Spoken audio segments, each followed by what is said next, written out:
결론부터 말씀드리겠습니다. 사네노믹스가 힘을 받는다고 해서 코스피가 무조건 오른다, 무조건 내린다로 바로 결론 나지는 않습니다. 오히려 시장은 그 질문부터 잠깐 멈춥니다. 그리고 먼저 이렇게 질문합니다. 환경이 흔들리나? 돈이 조심스러워지나? 여기서 오늘 영상의 핵심은 딱 두 개입니다. 첫째, 원엔이 오르냐 내리냐가 아니라 출렁임이 커지느냐. 둘째, 일본 금리, 그리고 글로벌 금리 분위기가 불안해지느냐. 이 두 개가 흔들리면 코스피는 지수 방향보다 먼저 외국인 수급과 섹터 순서로 반응하는 경우가 많습니다. 이 표현이 조금 낯설 수 있죠. 그래서 아주 쉬운 말로 바꿔드리겠습니다. 사네노믹스는 코스피를 한 방향으로 밀어버리는 버튼이 아닙니다. 대신 코스피의 공기를 바꾸는 스위치에 가깝습니다. 공기가 바뀌면 사람들이 움직입니다. 사람들이 움직이면 돈도 움직입니다. 돈이 움직이면 먼저 바뀌는 건 지수가 아니라 수급과 순서가 되는 경우가 많습니다. 쉽게 이해할 수 있게 왜 흔들리는지, 어떤 경로로 오는지, 시장에서 먼저 보이는 징후가 뭔지를 구조로 정리해 드리겠습니다.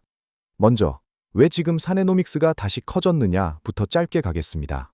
정치는 결국 돈의 규칙을 바꾸는 힘입니다. 최근 일본에서는 2월 8일 총선 이후 다카이치 총리가 이끄는 자민당이 강한 추진력을 확보하면서 감세와 재정 확대 같은 공약이 말이 아니라 실행 가능성으로 올라왔다는 해석이 나왔습니다. 여기서 중요한 포인트가 있습니다. 시장은 좋은 정책이냐 나쁜 정책이냐를 먼저 판단하지 않습니다. 시장은 한 단계 더 갑니다. 정책이 바뀌면 금리와 환율이 흔들릴 수 있느냐? 이 질문이 먼저입니다. 감세를 하면 정부 수입이 줄 수 있습니다. 재정 확대를 하면 정부 지출이 늘 수 있습니다. 그럼 정부는 돈이 더 필요해질 수 있습니다. 그때 많이 나오는 해결책이 국채입니다. 국채 발행이 늘면 시장은 이렇게 생각합니다. 국채가 많아지면 금리가 올라갈 수도 있겠네. 그리고 금리가 움직이면 엔화도 같이 흔들릴 수 있습니다. 게다가 여기에는 또 하나의 긴장감이 겹칩니다. 사네노믹스는 기본적으로 재정 쪽에서 완화 기대가 커지는 성격이 있습니다. 그런데 일본 중앙은행은 금리 인상, 긴축 가능성을 완전히 닫지 않은 분위기입니다. 즉 시장은 지금 한 번에 두 신호를 받습니다. 정부는 더 쓰려는 쪽, 그리고 중앙은행은 물가와 환율을 보며 조심하는 쪽. 이 조합은 보통 시장을 더 민감하게 만듭니다. 정리하면 이겁니다. 선거 이후 사네노믹스가 더 강하게 거론되는 이유는 정책 추진력이 커졌고 그 결과로 금리와 엔화가 흔들릴 가능성이 커졌다고 시장이 보기 때문입니다. 이제 많은 분들이 가장 궁금해하시는 질문으로 가겠습니다. 그래서 코스피가 오릅니까 내립니까? 시장 설명 영상에서 가장 정직한 답은 이겁니다. 사네노믹스가 강해질수록 코스피는 한 방향 예언보다 먼저 변동성이 커지고 외국인 수급이 조심스러워지고 섹터 순서가 빨리 바뀔 가능성이 커진다. 이 세 가지로 먼저 체감될 수 있습니다.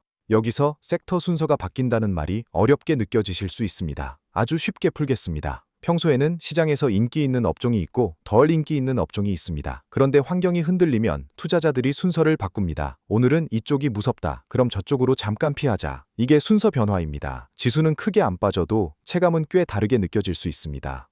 내 종목은 약한데 지수는 버티네? 지수는 횡보인데 어떤 섹터는 확 흔들리네? 바로 이런 장이 나옵니다. 그럼 글로벌에는 어떤 영향이 올 수 있을까요? 이 부분을 먼저 잡아야 코스피가 더 선명해집니다. 첫째, 엔화가 출렁이면 투자자들은 위험자산 비중을 조절할 수 있습니다. 환율이 크게 흔들리면 계산이 어려워집니다. 계산이 어렵다는 이유 하나만으로도 주식 같은 위험자산은 더 조심하게 됩니다. 둘째, 일본 금리가 움직이면 글로벌 금리 분위기도 흔들릴 수 있습니다. 금리는 돈의 가격입니다. 돈의 가격이 불안하면 전 세계 주식은 대체로 더 보수적인 평가를 받기 쉽습니다. 즉, 좋은 이야기가 있어도 시장이 쉽게 비싸게 쳐주지 않습니다. 셋째, 엔저가 강해지면 수출 경쟁 프레임이 민감해질 수 있습니다. 일본과 경쟁 구도가 있는 품목에서는 가격 압박이 커졌다고 느낄 수 있습니다. 이때는 실적이 당장 바뀌지 않아도 심리가 먼저 흔들립니다. 넷째, 가장 중요한 포인트는 자금 이동입니다. 환율과 금리가 동시에 불안해지면 돈은 이렇게 움직이는 경향이 있습니다. 위험자산 비중을 줄이거나 더 안전한 곳으로 옮기거나 국가와 업종을 갈라서 선택합니다. 이 변화가 코스피로 오면 지수 방향보다 먼저 외국인 수급과 섹터 순서로 나타날 가능성이 커집니다. 이제 코스피로 들어오는 통로를 딱 3개로만 정리하겠습니다. 여기부터가 오늘 영상의 본론입니다. 복잡하게 말하지 않겠습니다. 초보자도 그 말이구나 하고 바로 따라오게 만들겠습니다. 첫 번째 통로는 원엔입니다. 정확히는 원화 대비 엔화의 움직임입니다.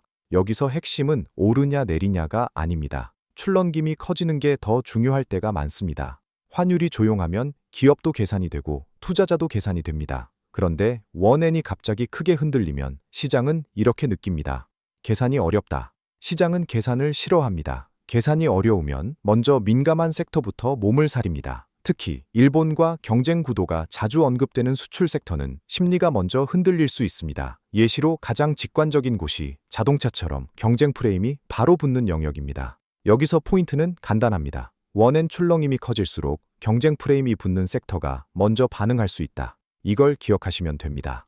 두 번째 통로는 일본 금리 그리고 글로벌 금리 분위기입니다. 사네노믹스가 강해질 때 시장이 걱정하는 장면은 이겁니다. 감세와 재정 확대가 커지면 국채 부담이 커질 수 있고 그러면 금리가 올라갈 수 있습니다. 금리가 올라가면 주식시장은 미래 기대만으로 비싸게 평가받기 어려워집니다. 이때 코스피는 전체가 한꺼번에 무너지기보다 섹터별로 선호가 바뀌는 경우가 많습니다. 쉽게 말하면 이런 식입니다. 시장이 불안할수록 먼 미래 이야기보다 지금 돈을 잘 버는 쪽을 찾는 경향이 생깁니다. 그 결과가 섹터 순서 변화로 나타납니다. 세 번째 통로는 외국인 수급입니다. 코스피는 외국인 비중이 큰 시장입니다. 그래서 환율과 금리가 흔들릴 때 외국인 자금이 더 빨리 조정될 수 있습니다. 외국인 입장에서는 이렇게 판단할 수 있습니다. 엔화도 불안하고 금리도 불안하네. 오늘은 위험을 줄이자. 이때 코스피는 꼭 큰 하락이 아니어도 시장 결이 바뀔 수 있습니다. 상승 속도가 둔해지거나 하루 변동이 커지거나 일부 섹터만 버티는 장이 나오거나 이런 식으로요. 그래서 사네노믹스 국면에서는 지수 예측보다 수급과 순서를 먼저 보셔야 합니다. 그럼 섹터 순서는 어떻게 달라질 수 있을까요? 업종을 길게 나열하지 않고 두 부류로만 정리하겠습니다. 첫째, 부담이 커질 수 있는 부류입니다. 일본과 경쟁 구도가 자주 언급되는 수출 중심 섹터입니다. 원엔이 출렁이거나 엔저가 부각되면 가격 경쟁 이슈가 붙기 쉬워서 심리가 먼저 민감해질 수 있습니다. 예시로 자동차처럼 경쟁 프레임이 바로 붙는 영역이 여기 들어갑니다. 둘째, 상대적으로 덜 흔들릴 수 있는 부류입니다. 국내 수요 비중이 높고 환율 경쟁 압력이 상대적으로 낮은 섹터입니다. 시장이 불안할 때는 가격 경쟁 이슈에서 조금 떨어진 곳으로 시선이 이동하는 경우가 있습니다. 예시로 통신처럼 방어 성격으로 분류되는 영역이 종종 거론됩니다. 그리고 꼭 예외를 하나 붙이겠습니다. 반도체 같은 글로벌 사이클 섹터입니다. 이쪽은 원엔 하나로 결론을 내리기 어렵습니다. 글로벌 수요, 달러, 금리, 그리고 사이클이 같이 움직입니다. 즉, 사네노믹스는 반도체를 직접 조종한다기보다 시장 전체의 위험 선호를 통해 단기 변동성에 영향을 줄 수 있다. 이 정도로 이해하시면 정확합니다. 이제 마무리하겠습니다. 오늘 영상은 시장 설명이었고 핵심은 세 줄로 정리됩니다. 첫째, 사네노믹스는 일본 정치 변화와 맞물려 감세 재정 확대가 현실 변수로 부각되면서 금리와 엔화를 흔들 수 있는 이슈입니다. 둘째, 엔화와 금리가 흔들리면 글로벌에서는 위험자산 비중 조절과 자금 이동이 나타날 수 있고 그 영향이 코스피로 오면 지수 방향보다 먼저 외국인 수급과 섹터 순서 변화로 보일 수 있습니다. 셋째, 그래서 우리가 할 일은 예언이 아니라 관찰입니다. 원엔의 출렁임이 커지는가, 금리 분위기가 불안해지는가, 이 두 가지가 흔들릴수록 코스피는 한 방향이 아니라 순서와 수급으로 먼저 반응할 수 있습니다. 시청해 주셔서 감사합니다.